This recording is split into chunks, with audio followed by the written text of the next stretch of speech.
Lucifer's demonic laugh. OD666666's with another update. I got an update from some MVD home video. Got a few choice picks here. First off, we got Headspace.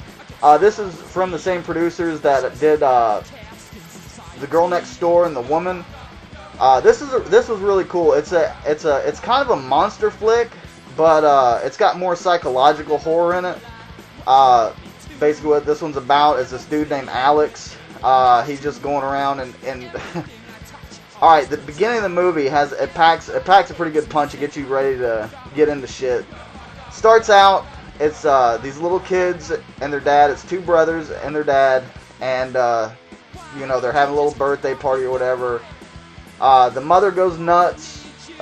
You know, goes after everybody with a big butcher knife. So you know, the father's like, let's get in the car. We got to get out of here. Let's get in the car. We got to get out of here. So they all get in the truck, and you know, the mother keeps going at him. So the dad gets out and pulls a shotgun on her and blasts her right in the face. And we get a nice little gore shot there. And from then on, it flash forwards to him grown up. One day he's walking through the park, and there's this dude playing chess. And you know, he's like playing chess for money. He's real good at it. So the kid Alex decides, he's like, I'll play in a game of chess. So the dude's like, alright. And he shakes his hand. And, you know, he plays a game of chess, and he kicks his ass within, like, just a few seconds, you know. And Alex is just like, damn, you know, wow. And, so the guy's like, you know, maybe I'll see you around again some other time. Well, it just so happens that the dude that he met is he's a strange guy. He finds out that by touching that dude's hand, he kind of, I don't want to give too much away here, but he can, stuff from his past starts coming back to haunt him, and he sees visions of monsters, and there's mysterious deaths that start happening. He kind of blacks out, so he thinks he's the one to blame, which he may be not. It does have a few scenes of gore. It's not a gore-heavy movie. It's got a lot of dialogue in it, but and usually, you know me, I don't have a real great attention span, but this movie really kept me interested the whole way through. I thought it was a really original idea. The end of it was a little confusing. It kind of was one of those that leaves you kind of, I don't know if you'd say leaves you hanging, but it's I'm not sure what I thought about the ending. But all in all, I recommend this movie. I thought it was really, really good, really original, had some cool effects in it. The acting was real well done, so yeah, Headspace. Yeah. Then next, I got a cheese fest. Here, kids go to the woods, kids get dead. And you gotta love that cover. That's just illustrated right there. The bottom's not. It's got some chick, you know, whatever. And yeah. Anyway, this one's just a big cheese fest. I like what they did with this one. Now, the movie starts, and in between the movie, you're gonna have cuts of like, it almost acts like it's gonna go to a commercial, but you got a horror host, which her name is Candy Adams. She's like a little horror host. It reminded me of, you guys remember like watching USA Up All Night, you know how they'd have different hosts in the movies, and it'd be little segues of them saying some wacky shit, you know, and being like, oh, no, that's a, you know, kind of like saying little clips from the movie and kind of like trying to be funny and shit. But it has that in it. I thought that was a cool little touch on there. What you got here is it's a chick's birthday, so all of her friends decide that they need to go out, you know, party and have fun, go camping, all that good stuff. You got pretty much all the dudes in here are douchebags. They're all like, yeah, we're gonna get laid tonight. I'm gonna show them my wiener. You know, it's all that kind of stuff. It's really over the top. And then you got the one guy that goes along because it's his sister's birthday, so of course she's gonna invite her brother. Her brother is a big horror movie nerd. Like, he's just a nerd, you know, reading books and shit. Because, you know, books are for suckers. Shit. Sucker books. Learning sucks. Anyway, he's reading this book. He's reading a book. Kids go to the woods, kids get dead. And, yeah, basically you can figure that out. He's reading, you know, what's gonna happen. So, you know, this kid's real nerdy, and he's all telling him, oh, I don't know if we should do this, you know what happens when people go in the woods, and blah, blah, blah, blah, blah. So anyway, they go to the woods.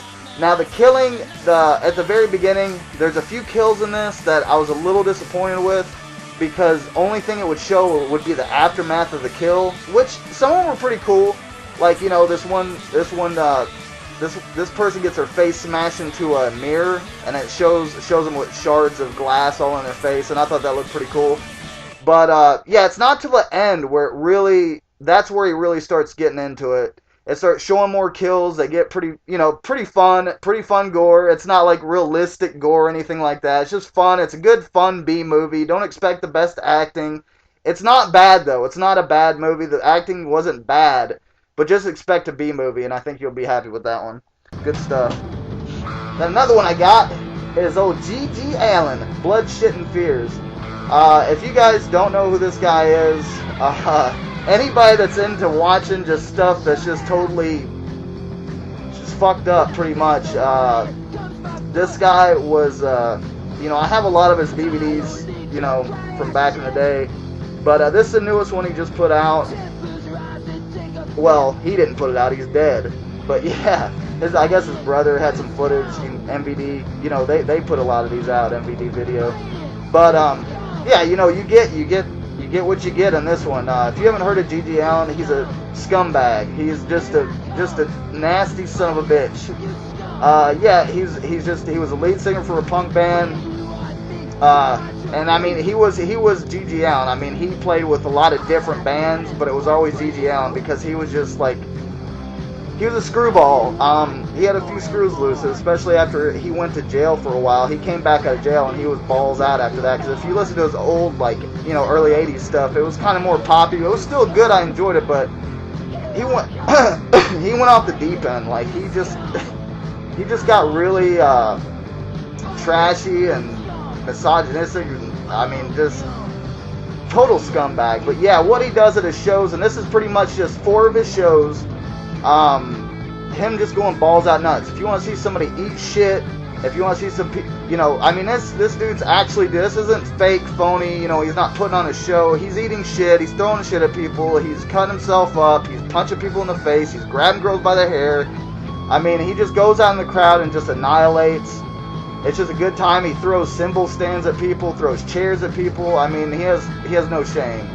Gets naked, takes a piss, whatever, you know. Fun stuff. Yeah, definitely. If you want to see somebody that's just balls out crazy, definitely check him out. Then I just got done watching this. This was a masterpiece. I enjoyed the hell out of this. I gotta thank Hella Chris OK. He told me I would love this, and he was absolutely right. This movie, alright, there's a lot of throwbacks going around right now. There's a lot of 70s throwbacks. And, you know, I don't hate that. I'm not hating on that. But there's a lot that are done wrong. They're just done, you can tell, you don't get the same charm that you did when you're watching, like, an old 70s movie. 70s or 80s, you know, watching some of these, homage-type flicks. This one here, it was cheesy. It did have a lot of comedy in it. Which it wasn't like way over the top comedy where it takes you out of the movie and you're just like, you know, is this ridiculous? But there was some funny stuff in there. It does get a little ridiculous. There's a lot of boobies. There's wieners in this. Basically what this story's about is this guy, his name is Rex Romansky, and he is the king of the dance floor. And he's just like a ladies' man. He's always getting laid. He's always doing blow. He's always getting freaky and wild, and yeah, basically, so anyway, he, you know, he's dancing his ass off. This chick comes into the disco, and little does he know she practices black magic. She comes in the disco. Her name is Rita. He spots her from across the dance floor. He's like, holy shit, I gotta go over there and dance with her. So he gets a dance with her. You know, the sparks fly, and the Romansky's heart starts beating, and then he starts, starts doing it to her. So, yeah, they got their little fling going on. He thinks he really likes her, you know, and she's into him, like, hardcore. And then all of a sudden, you know, he goes and watches porno movies with his buddies, you know, on the weekends and all that. He says he watches a bunch of them. So he's watching a porn, and there's this chick in a porn. Her name is Amarina. And he's like, oh man, Amarina. So anyway, one day he goes back to the disco. Amarina shows up at the disco. There's a whole Ouija board thing. I ain't gonna go into all that. She shows up at the disco and he's like, boom. He's dancing with Rita and he checks her out and he's like, damn. So he leaves Rita dancing by herself, goes and talks to her. Rita gets pissed and goes over there and she's like, you bitch, what are you doing? And she rips a chunk of her hair out. And yeah, she's like, I put a curse on both of you, blah blah blah blah blah, you know, this and that. You're never gonna forget this shit. So anyway, he goes off with Amarina.